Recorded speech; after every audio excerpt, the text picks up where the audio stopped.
que abran su Biblia en el capítulo número 1 del libro de Ruth. Y vamos a continuar nuestro estudio, nuestro análisis bíblico de este libro. Y en esta mañana nos vamos a concentrar en los versículos 15 al 18.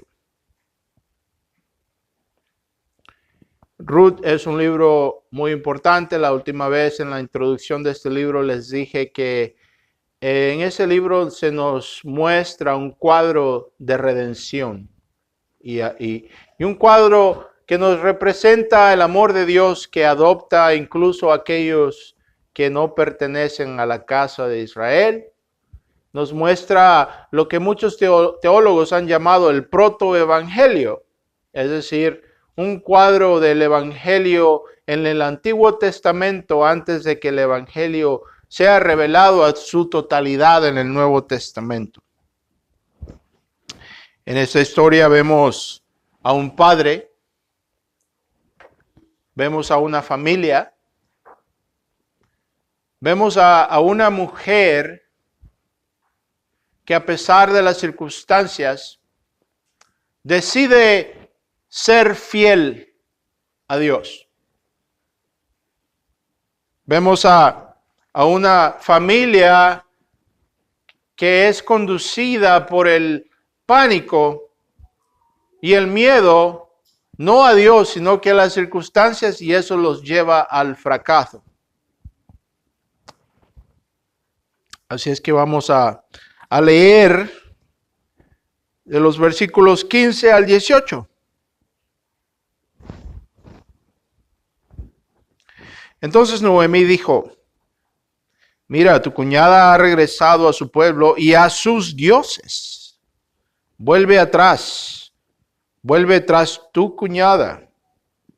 Pero Ruth dijo: no insistas que te deje o que deje de seguirte, porque a donde tú vayas iré yo, y a donde tú mores moraré. Tu pueblo será mi pueblo y tu Dios mi Dios. Donde tú mueras, ahí moriré y ahí seré sepultada. Y así haga el Señor conmigo aún peor si algo excepto la muerte nos separa. Y al ver Noemí que Ruth estaba decidida a ir con ella, no le insistió más. Vamos a orar. Dios Santo Todopoderoso, permite que esta mañana tu palabra penetre nuestro entendimiento, que tu palabra surja con el fruto que tú deseas. ¿Cuál es el fruto de la fe, el arrepentimiento y la perseverancia? Te pido por estos mis oyentes esta mañana, que sean edificados en tu palabra, llenos del Espíritu Santo, Padre, y que vayan de este lugar con el propósito, primero que nada, revestidos en la fe, en la justicia de Cristo, y con el propósito de servirle a Él en todas las circunstancias de la vida, sin temor al hombre o a nuestras circunstancias. Te pido por todos aquellos que escuchen esta mañana, Dios Todopoderoso, al igual que recordamos en esta mañana a tu iglesia perseguida en la China, en Corea del Norte, en Pakistán, por el pastor Shafiq en Pakistán, por el pastor Wong Yi en la China, Padre, por todos los perseguidos por el nombre de Cristo. Que en la luz de su sufrimiento de ellos nosotros dejemos de quejarnos tanto y seamos valientes y usemos las libertades que nos son dadas, no para buscar la prosperidad propia, sino que para avanzar al nombre de Cristo. Gracias te damos, Dios, en el nombre de Jesús nuestro Señor, para la gloria y honra de su nombre. Amén. Bueno, una de las cosas que nos llega de este libro, entiendan, algo que quiero dejar bien claro en esta mañana, es que a Dios no le gustan los cobardes. A Dios no le agrada el hombre o la mujer que dando su palabra, como decimos aquí en el buen Spanglish, se patrasean, se hacen para atrás. En la Biblia vemos que los cobardes están puestos en la categoría de aquellos que practican la desobediencia, practican la inmoralidad sexual, la brujería y todo ese tipo de cosas que a Dios no le agradan. Y vemos aquí en este libro algo muy interesante. Primero que nada vimos la semana pasada a un hombre que es dominado por el miedo. Y creo que es importante preguntarnos si solamente tuvo miedo a las circunstancias o tuvo miedo también a su mujer, o si su mujer tuvo parte en la decisión que él tomó a dejar la tierra prometida, a dejar la tierra que Dios había dado al pueblo de Israel y a irse a la tierra de Moab. Dijimos la semana pasada que no es permitido bajo ninguna circunstancia para el Hijo de Dios romper, quebrantar aquellos principios estipulados por la palabra de Dios, aunque nos cueste la vida. Ahora tenemos que ser justos. Tenemos que ser justos. Si vemos esto, es fácil pararse aquí y hablar de esta manera, pero hablando de manera práctica, ¿no? No es fácil ver a nuestros hijos hambrientos, que nuestros hijos nos pidan un pedazo de pan y no poder dárselos. Tenemos que reconocer este hecho. Ahora leemos en el contexto, ¿verdad? Si leemos desde de los primeros versículos, la historia comienza con el hecho de que esta historia toma lugar en el tiempo de los jueces. Y una de las cosas que ha definido el tiempo de los jueces, una frase que nos es dada en la Biblia que ha definido este tiempo, escuchen bien, este ha sido definido como un tiempo donde el hombre ha hecho lo que al hombre le ha parecido lo mejor. Eso es lo primero que se nos da en el versículo 1. Dice, aconteció que en los días en que gobernaban los jueces. Nos dice que hubo hambre en el país. La palabra usada es la palabra que podríamos usar como hambruna. Hubo hambruna. La palabra en inglés es famine. Hubo hambre en el país y el texto nos indica que estas son las circunstancias que orillan a Elimelech a sacar a su familia de la tierra prometida y a llevarse a su familia a un lugar, a la tierra de Moab, a una tierra que es habitada por un pueblo pagano. Ahora, si vemos en el contexto y vemos la historia de Moab, sabemos que Moab desciende, el pueblo de Moab fueron descendientes de Lot, el sobrino de Abraham. Moab fue el hijo de Lot y fue el resultado de su relación incestuosa con una de sus hijas. Moab fue un pueblo rebelde. Moab se encontraba al este del Mar Muerto, en aquella tierra que Lot vio cuando Abraham le dio a escoger esa tierra que era de buen ver, que se veía bien al ojo humano, que era atractiva. Esta era la tierra de Moab, y es ahí donde Elimelech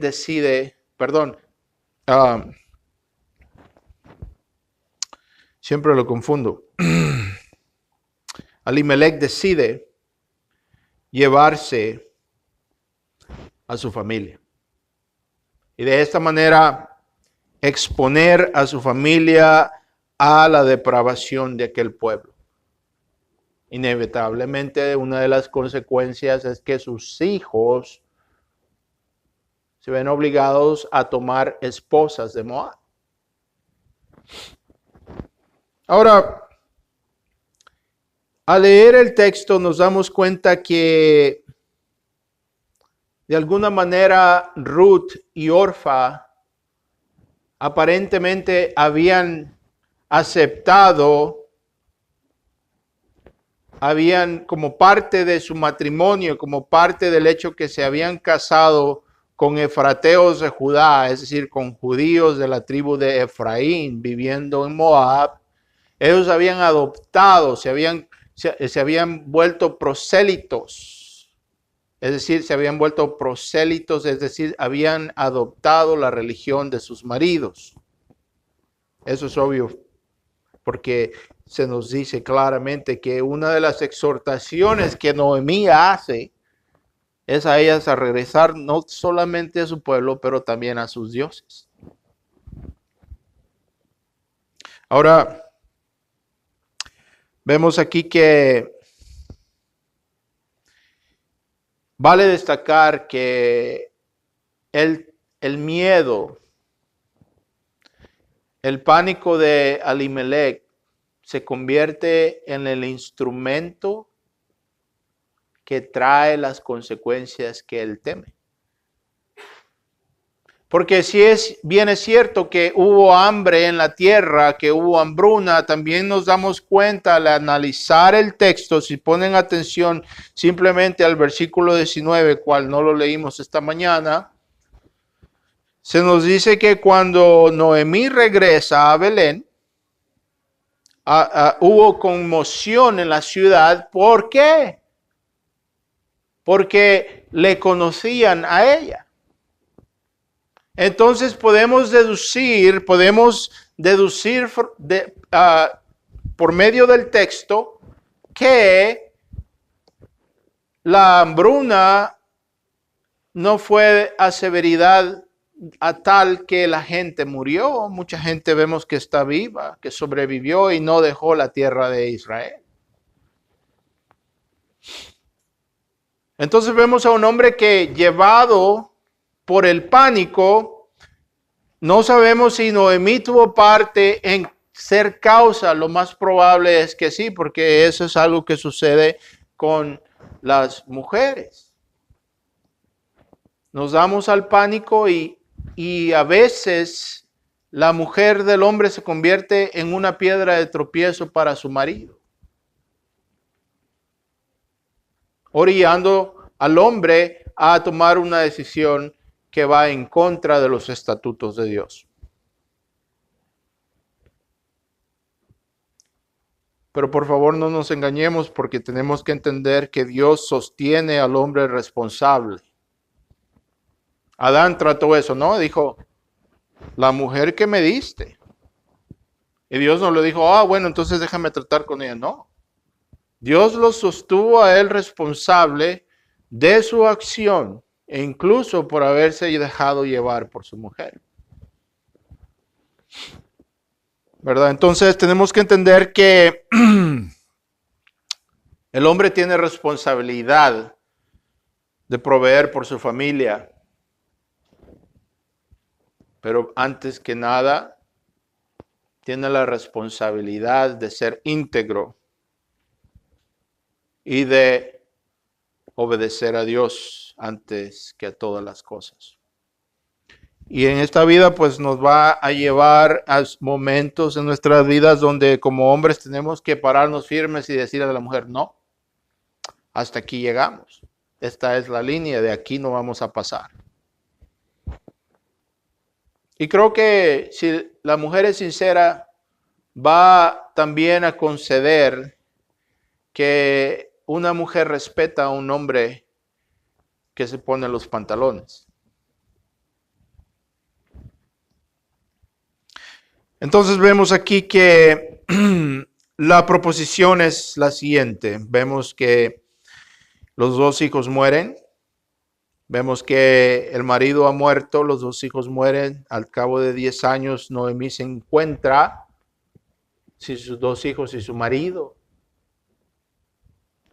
Así es que si nos ponemos a pensar, la cosa que Elimelech trató de evitar, vamos a decir que la hambruna fue de tal extremo que amenazaba sus vidas, lo cual vemos en el texto que no fue así, pero vamos a decir que fue así. Entonces él desobedece la estipulación a no abandonar la tierra prometida y a no ir a la tierra de aquellos que son paganos, desobedece la estipulación de Dios, se pone y se compromete. ¿Por qué? Porque toma una decisión no basada bíblicamente, sino basada en lo que nos conviene. Este es el tipo de hombre que sale de la casa, se pone el dedo y se lo moja con saliva y ve en qué dirección el viento está soplando y se va en esa dirección. Y es su temor, es su pánico, es su miedo, no a Dios, sino que las circunstancias que lo lleva al fracaso. Es decir, la mera cosa que trataba de evitar, él se convirtió en el instrumento de ella. Entonces vemos a una mujer que está pagando las consecuencias de la desobediencia y de la cobardía de su marido. Ahora tenemos que entender que en el contexto bíblico de este tiempo, la mujer dependía del hombre. Eso es a contraste del espíritu de la tierra y de la sociedad de este día, donde la mujer ya no necesita al hombre, ¿verdad? Ella es la heroína del cuento, ella es empoderada, ella no necesita un hombre. Pero no es así bíblicamente hablando y en este tiempo. Así es que Noemí escucha que Dios ha visitado a su pueblo, que ya no hay hambruna y decide regresar vacía. Y le dice a sus nueras que regresen a Moab, que se queden en esa tierra y regresen a sus dioses. Porque ella no tiene nada que ofrecerles. Entonces, cuando Ruth decide seguir a su suegra, ¿qué lleva a Ruth a tomar esta decisión? Humanamente hablando, como dicen, todas las cosas estaban en contra de ella. Ella es una moabita, no es israelita. Ruth no tiene hijos para ofrecerle. Lo único que le espera a Ruth es una vida de indigencia en Israel. A Noemí y a Ruth. Están destituidas, no tienen a un varón en la casa que pueda reclamar los derechos de su familia acorde a la ley levítica. Así es que, ¿qué es lo que motiva a Ruth a seguir a su suegra?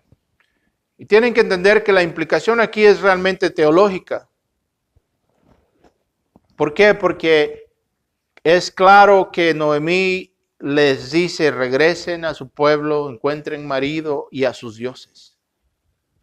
La implicación es que si abandona a Noemí, va a abandonar también al Dios de Israel.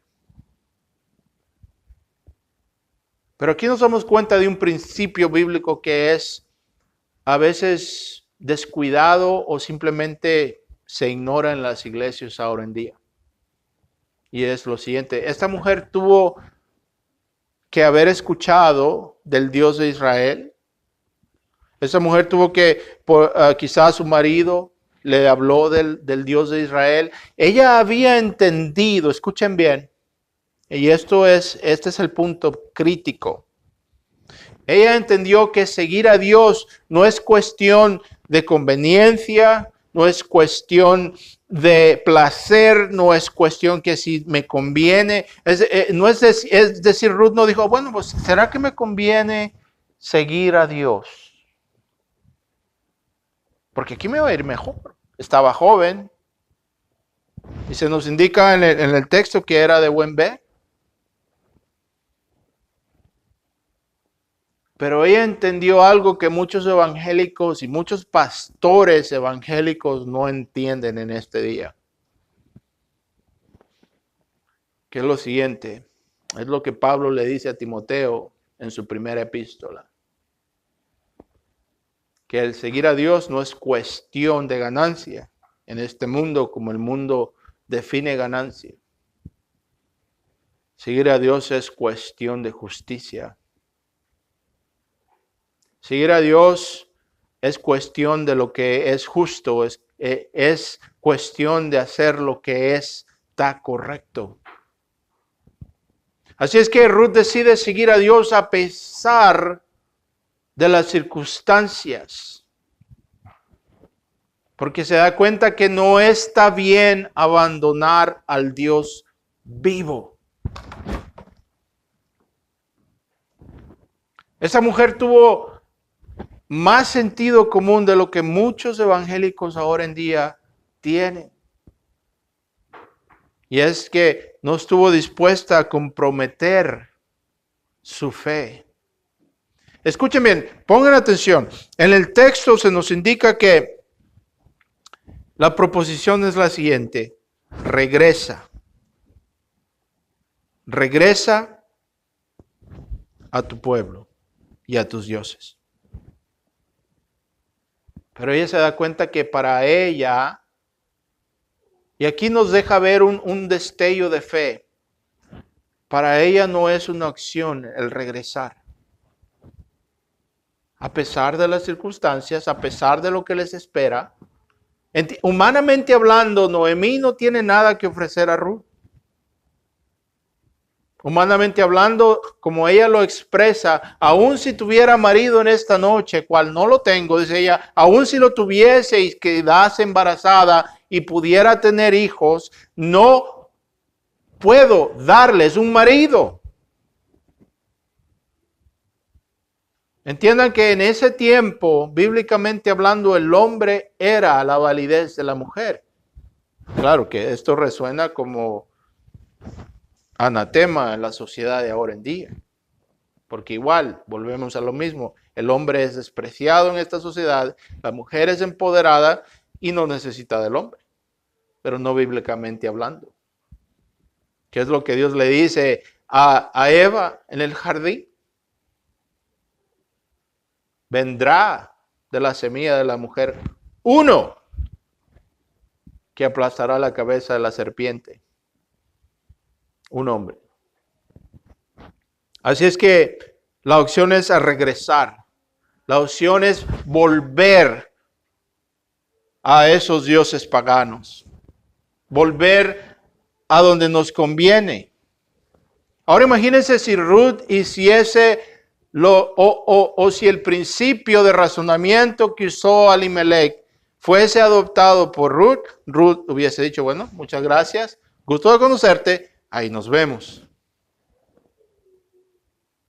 No, es bien interesante que a veces los hijos, los paganos tienen más sentido común que el pueblo de Dios.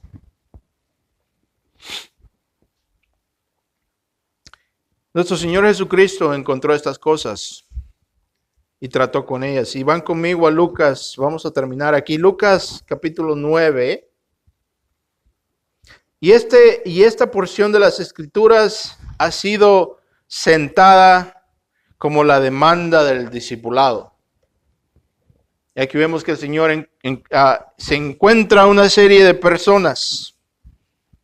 Unos queriendo seguirles, otros a los cuales Él les dice, seguidme. Y cada uno tiene un tipo de excusa.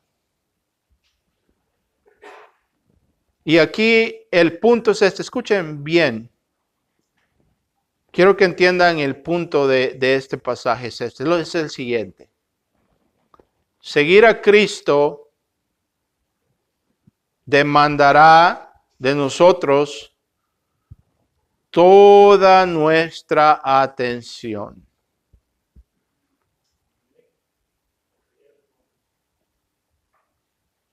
Que Cristo no quiere, como dicen en inglés, half committed people, es decir, gente que está a medias, con un pie adentro y un pie afuera. El Cristo bíblico, escúchenme bien, el Cristo bíblico no es uno que está satisfecho con una persona decir una oración para recibirla en el corazón y ya.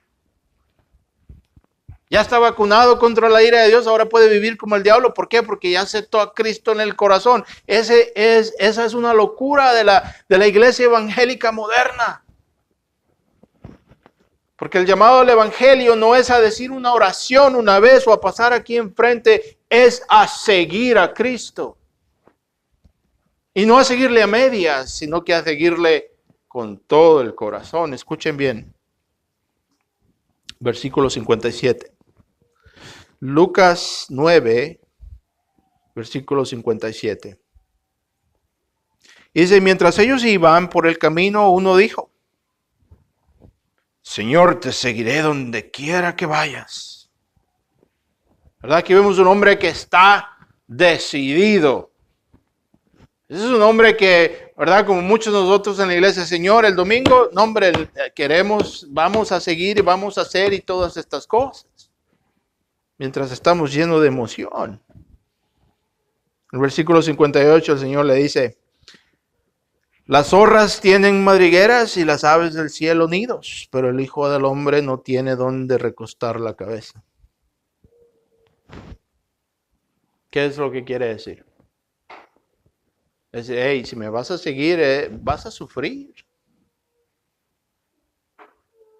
Porque yo es al Calvario que me dirijo. Esto es cuestión de sacrificio. Esto es cuestión de trabajo. Esto te va a costar algo. Vean, aquí vemos, ¿verdad? Esto representa a Elimelech y a Orfa. Los que siguen cuando todo va bien. Pero cuando les toca que sacrificar algo, bueno, luego se retiran. ¿Verdad? O se comprometen. Ahora en el versículo 59 se nos dice, y a otro dijo, ese es el Señor, le dice a otro, ese sígueme. Pero le dijo, Señor, permíteme que vaya primero a enterrar a mi padre. ¿Qué quiere decir eso? Ah, bueno, Señor, yo te voy a seguir, pero primero déjame hacer esto.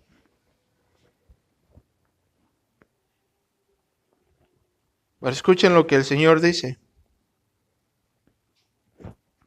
Es las palabras de Cristo, escuchen bien. El Cristo suave, el Cristo contemporáneo que muchas iglesias predican, le hubiera dicho, ah, bueno, está bien. Ahí cuando te sientas o cuando te quede un tiempito libre, está bien, los sábados quizás, me puedes seguir. Está bien, no hay problema. Ese es el Cristo light de la iglesia evangélica moderna. La iglesia en los Estados Unidos, cuando tengo tiempo, Señor, te serviré. Porque servimos a Don Dólar. Don Dólar es el dólar es el Dios de la iglesia evangélica en Estados Unidos. Aunque digamos lo que digamos. Pero él dijo, Señor, permíteme que vaya primero a enterrar a mi padre. Pues escuchen la respuesta del Cristo bíblico. Mas él le dijo, deja que los muertos entierren a sus muertos, pero tú ve y anuncia por todas las partes del reino de Dios. También otro le dijo, Señor, yo te seguiré, pero primero permíteme despedirme de mi casa. Pero Jesús le dijo, nadie que después de poner la mano en el arado mira atrás es apto para el reino de Dios. ¿Cuándo fue la última vez que ustedes araron la tierra con una yunta de bueyes? Creo que nunca lo han hecho y yo nunca lo he hecho, pero estudiando un poco acerca de esto, lo que puedo entender es que cuando una persona araba y estaba haciendo el surco, si esa persona no estaba concentrada en lo que estaba haciendo, el surco salía por todos lados, por todas partes. No salía un surco derecho. Requiere toda nuestra concentración. Requiere todo nuestro esfuerzo. Entonces lo que el Señor está haciendo es ilustrando el hecho de que el llamado de el evangelio es para ahora y demanda toda nuestra atención. Ese es el Cristo bíblico. El Cristo que no quiere las mitades, el Cristo que quiere todo. Hermanos, si vamos a hablar de aceptar a Cristo en el corazón, tenemos que entender que lo que realmente tiene que significar es que Él entra y Él es Señor de todo. No solamente del domingo o de ese momento de emoción. El principio bíblico aquí es el siguiente. El verdadero cristiano no es aquel que mira hacia atrás, no es aquel que para él siempre volver atrás es una opción. Aquí vemos a Orfa, la otra nuera de Noemí. ¿Verdad? Cuando se le abrió la puerta, ella dijo, bueno, me duele dejarte, lloró, pero ahí te ves. En contraste, Ruth dijo, yo me quedo. ¿Por qué?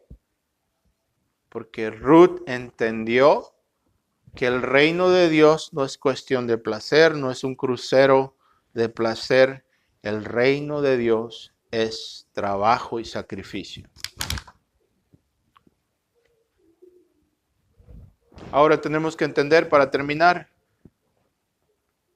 tocante a nuestra salvación, y quiero que entendamos, tocante a nuestra salvación, es decir, todo lo que concierne a nuestra justificación, es decir, aquello que nos salva es la obra de Cristo, es lo que Cristo hizo por nosotros al venir en esta tierra a vivir una vida de santidad, de justicia, y al presentarse ante el tribunal de Dios como nuestra propiciación, nuestro sacrificio, recibiendo en su cuerpo la ira de Dios que nos merecemos, muriendo la muerte que merecemos, resucitando de entre los muertos al tercer día. Esto es lo que nos salva y nos apropiamos de estas cosas por medio de la fe en Cristo, concerniente a Cristo, concerniente a nuestra justificación. Todo ya está hecho. Pero,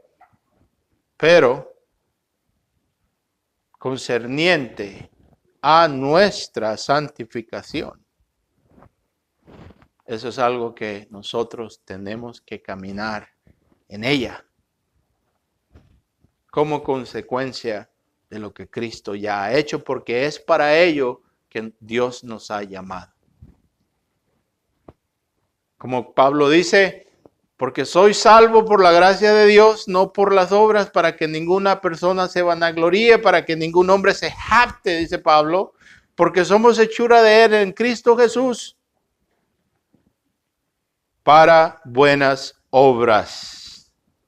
Mas sin embargo, no por obras, pero para obras. ¿Sí me explico? Hay un precio para el discipulado. La gracia nos da la salvación. ¿Sí me explico? Así es que tenemos que tener bien fundamentados que somos salvos por la gracia en Cristo y mantenidos por la gracia de Cristo para obras, para que podamos glorificar a Dios. Como dice Pablo, y no somos de aquellos que vuelven hacia atrás, ¿verdad? Así es que vamos a parar aquí, si el Señor lo permite, vamos a seguir la semana que entra. Padre, te damos gracias por este ejemplo que nos das en la Biblia de valor y de consagración a Dios. Te damos gracias, Padre. Te pido que tu palabra salga y glorifique a Cristo. En el nombre de Jesús, nuestro Salvador, te damos las gracias. Amén.